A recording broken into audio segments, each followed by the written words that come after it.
Another big question this summer is going to be around the future of Romelu Lukaku.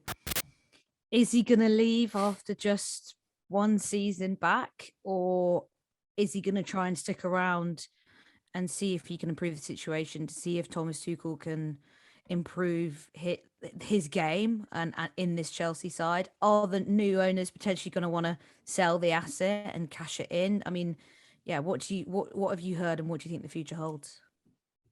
It's such a mess. The situation as it stands looks untenable.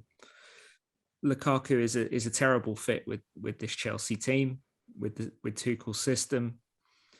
I don't think anyone anticipated that it would be this bad of a fit, not even Tuchel or his coaching staff. I think it's been an unpleasant surprise to everyone. But it is what it is. And I can't really see how you could go into next season with Lukaku still in the squad, because it just doesn't work, and everyone knows it doesn't work, including Lukaku, who looks utterly miserable in this situation. The problem is, what is the exit strategy? Because you've spent so much money on him. He's on Chelsea money. Like he's one of the top earners at the club. He is now far beyond the financial reach of the Italian clubs that he might want to go back to. So unless you make real compromises in terms of a transfer fee, and he makes compromises in terms of what he's earning, it's very difficult to see him going back to Inter, or there have been suggestions of Milan as well. There have been slightly more far-fetched suggestions that, if Conte goes to PSG, we know Conte loves Lukaku, maybe that could present something, but that all seems very abstract at this point. There's a lot that needs to happen for that to even be possible. They're just, as things stand, there isn't a realistic path for him out of Chelsea. And yet there isn't a realistic path for him to be as influential in this team as he was bought to be. So it's a real mess. And I'm not sure how they solve it. The one thing that you would say on the other side of that is that whoever wins this bid process to own Chelsea shouldn't feel the same embarrassment necessarily at selling Lukaku at a loss, because they didn't buy him.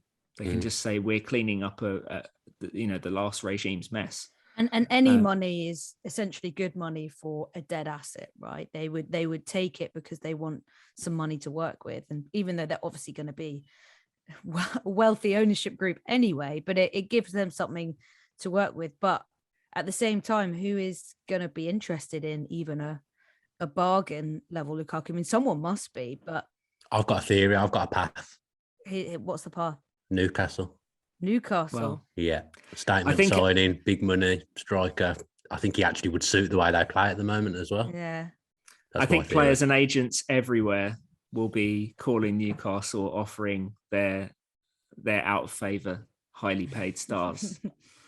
Yeah. How many can they take this summer? That's the real question.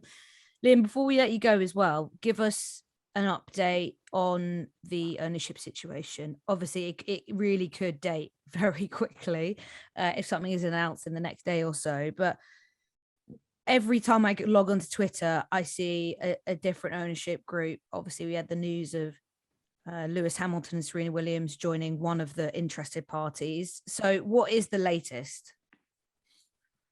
Very little has changed in the last week or so. We have 3 bid teams. We have Todd Bowley's bid team, the bid fronted by Martin Broughton, but primarily backed by Josh Harris and David Blitzer, who of course are involved at Crystal Palace.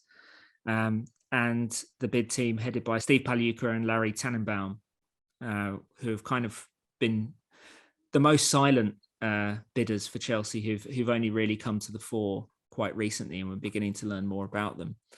And how many of those are American? Is it 2 out of the 3 that are? All three are basically okay. Majority funded by American money. So whoever owns Chelsea, it appears that it will be, American money bankrolling the club, and another American owner to add to the Premier League, even if, it might be Martin Broughton or a UK-based executive who's the daily face of the ownership. It will be American ownership.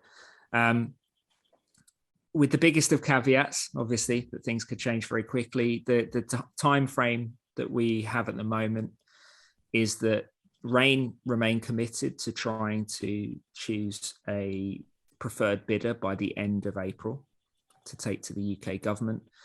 And so that suggests that we could see significant movement by the end of this week. My understanding is that there are a few more meetings between the different bid teams.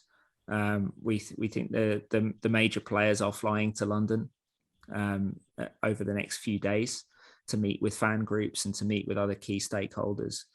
And there are still some issues to resolve. You know, fan representation has been a key aspect in all of this from the very start, and how that will actually look in any prospective ownership is obviously hugely important.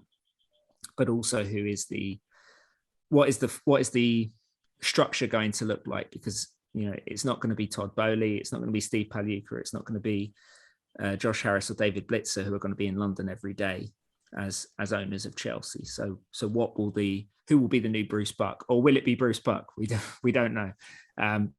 So there are lots of these things to iron out, and lots of other things that we don't know that I'm sure they're discussing at this point.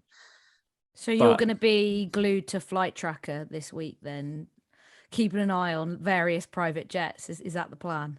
I'm not sure, because if there's one thing I've learned from the Abramovich situation is that rich people have a lot of planes. So you can't track them all.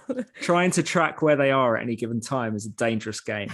But no, there might be some online sleuthing. Certainly a lot of calls to people we've been talking to throughout this process, just trying to figure out where everything lies. But I think everyone involved wants a resolution. I mean, you know, Chelsea and Rain are very keen to get this right, because it's a huge decision, one of the biggest decisions in Chelsea's history. But they're very keen to get this right. And they want to get it done quickly, and the UK government wants it done quickly. They sanctioned Roman Abramovich, so I don't think they have a desire to kneecap Chelsea for a sustained period of time. And I know for a fact that, you know, everyone at the club is feeling the fatigue of this situation. You could see in the stadium against West Ham and against Arsenal that the fans are really feeling the fatigue of this situation. It's wearing on everyone. I think everyone wants this season to be over, but they also want this ownership situation to be resolved.